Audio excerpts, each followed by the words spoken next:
I'm Jesse Draper, the Valley Girl. What does your company do? Have you ever Googled yourself? Totally. What makes a great entrepreneur? What's your next big idea? Tweeting's like my favorite. Let's talk business. I'm like the Valley Girl. I'm so excited to interview Brent Freeman, the CEO of Roozt. It's Roozt, Jesse, Roozt. Oh, Roost? Like chicken coop? Yeah. Can somebody get me a chicken coop? Roozt is the world's marketplace for cause-related brands that's committed to bringing the sexy back to giving back. Brent Freeman is the founder and CEO of Roozt. He's also a swing dancing extraordinaire.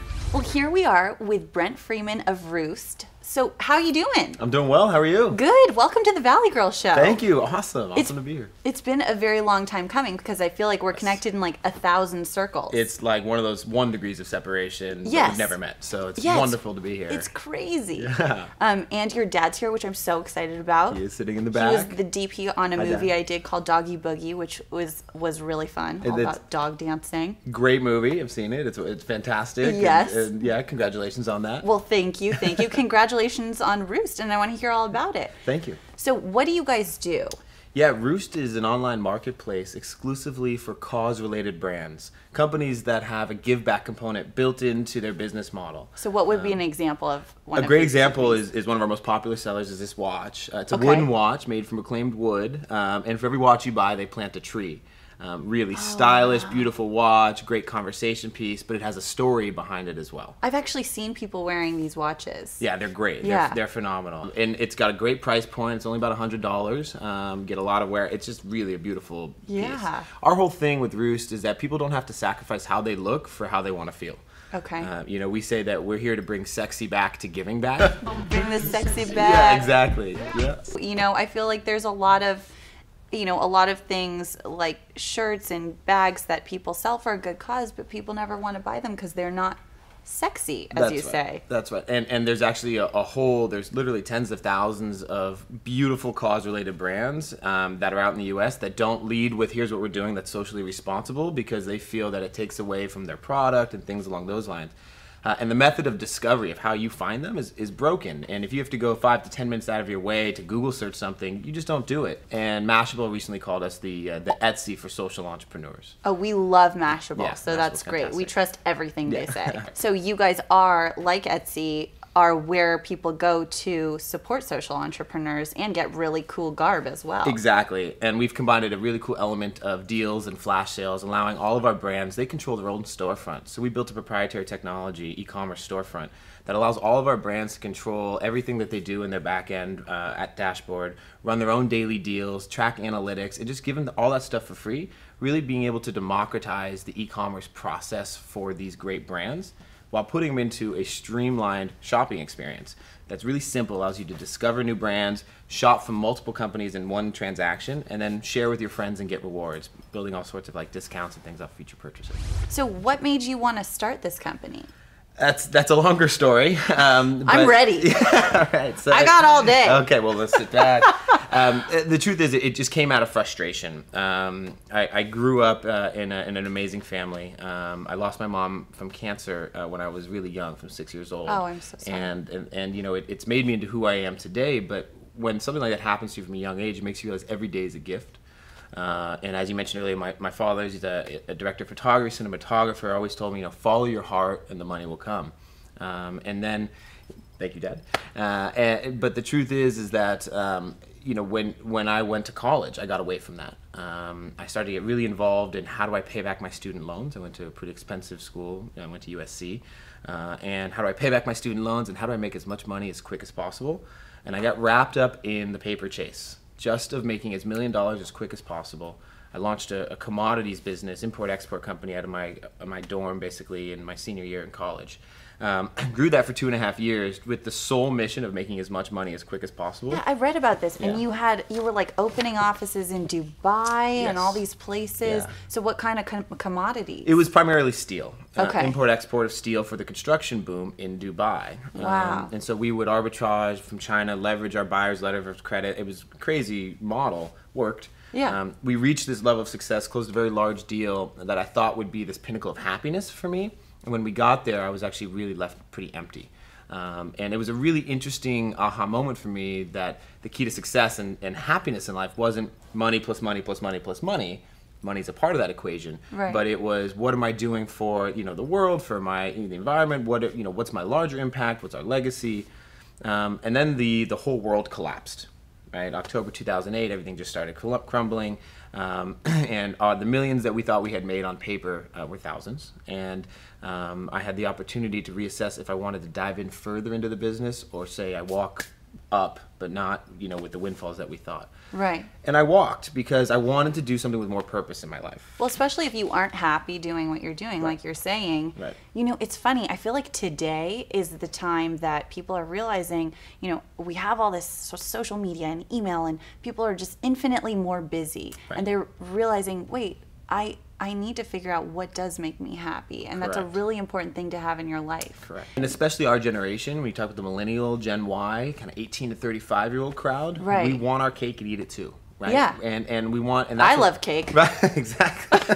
And this is what made me realize and kind of go into what started Roozt is I noticed all my friends wearing and buying Tom's shoes. And I was like, well, what is it? It's a great company. Fantastic, right? For every shoe you buy, they give one to a child in need. Right. I had met the founder early on when he had just started in LA, and was always inspired by this business model that took the humanitarian world, but also the fundamentals of for-profit business and put them together. And I said, well, all my friends are wearing Tom's shoes. Where are the other companies doing things like that? Right. Are there? The more research we did, the more we uncovered, the more we found with inspiring stories, great products like this, and amazing stories, but they didn't have any chance to connect with customers. Their number one least optimized area of sales is online sales, is e-commerce. And so we said, well, if you want to sell your coffee table, you do so on Craigslist. Right. Your baseball cards, you'll sell them on eBay. And if you're an artist or an arts and crafts person, you sell on Etsy. But if you're a social entrepreneur, and there was more and more coming out in 2009, yeah. Where's your platform to tell your story and connect? It's a $40 billion a year industry. So what's really interesting is that the industry's booming. Ethical and environmentally sustainable retail products. That's the name of the industry that we kind of play around in different areas. It's wow. $40 billion a year, growing by double digits compound annual growth. In 2010, in the recession, it was about a 14% growth rate. And then Bloomberg reported that there's 30,000 socially conscious brands in the U.S. alone. We have this great feature in the site that allows you to filter into the shopping experience through a cause. It's a map, and so you can click on areas throughout the world that you're passionate about. India, for example. You click on India, the region, it'll zoom in. You'll see a pin drop on the map, and you see what brand is making impact there, and then you can click to shop or learn more about what they're doing. As you filter in and you make a purchase from one of our brands, you're not just buying a product. That's very much the what transaction. Right. What you're buying is you're buying the why. You're buying the story behind it. You're wearing a story on your wrist. When someone compliments you, I love that watch, you're like, I know, let me tell you about this watch. Right? I planted a tree, and they're like, oh, that's so cool. Right? Or this shirt, it's from a company called This Shirt Helps. Really great, comfortable, basic tees for men and women, but they have 5 different causes that you can choose from, ranging from helping children get access to water in Haiti to programs on the ground in Africa. That's why we're bringing sexy back to giving back. You're bringing the sexy back. That's what we're trying to, yeah. Well, I want to make a toast to bringing the sexy back. Well, cheers. Cheers. To Roozt. To Roozt, to the Valley Girl Show. Well, thank you so much. much. Thank you so much for having me. Cheers. That's pretty good. That was all foam. And delicious foam. It was the best foam you've ever had. Best foam I've ever had. Okay, so you're a second-time entrepreneur. Yes. So what did you learn the first time that you've applied the second time? Good question. A lot. I learned how not to bootstrap in my last business. Okay. We had it's so embarrassing, steel business cards. It was just so ridiculous. So you were like spending. It was just spending. We just had an unlimited bank account, because our goodness. backer was just throwing money at us. And I really, with this startup, it was hands down going to be bootstrapped. Every dollar is going to be worth 10 times its value and then some. And so for 2 years, we didn't, it was just like no salary, nothing. It was just like every dollar has to be worth 10, 20, 30 times its value. So bootstrapping is critical. Definitely. Release quick and release often. I haven't actually read Eric's book, but I know all, we've just been kind of doing it. Releasing products, seeing what the market wants, talking to our customers, listening to them, and providing something that actually solves the market pain. Yeah, because and also the consistency, right? Like you're saying, release often. Yeah, exactly. And the last one is actually really important. It's I call it the Renaissance man or woman syndrome, and how it just kills startups. What is that? The shiny What's the objects Renaissance? and ooh, it's so fun. Let's go focus on here. And it's like the hot new thing of the week. We're gonna go focus on that. In the last business, it was like if a new commodity spiked, we'd be like, oh, let's go try to explore that because it was hot at that day. And what we ended up doing is that we were a mile wide and an inch deep.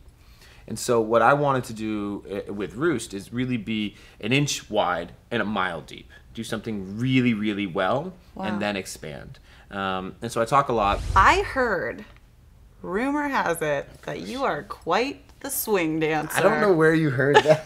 I don't know where you heard that. Somebody sold me out. So I was hoping you could teach me some swing dancing moves. I think we will have to try. Let's do it.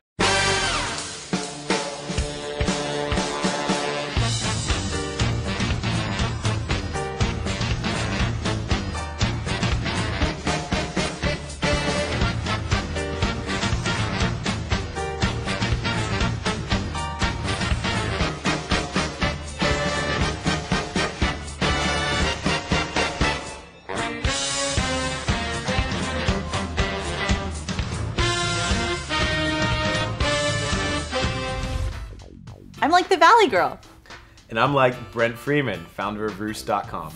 And now it's time for your Dits moment. Let's try it, and then we'll see how it goes. That's the big move. Who told Yeah. you that, by the way? I don't know. Where did it come from? How did you get this piece of intel? I don't know.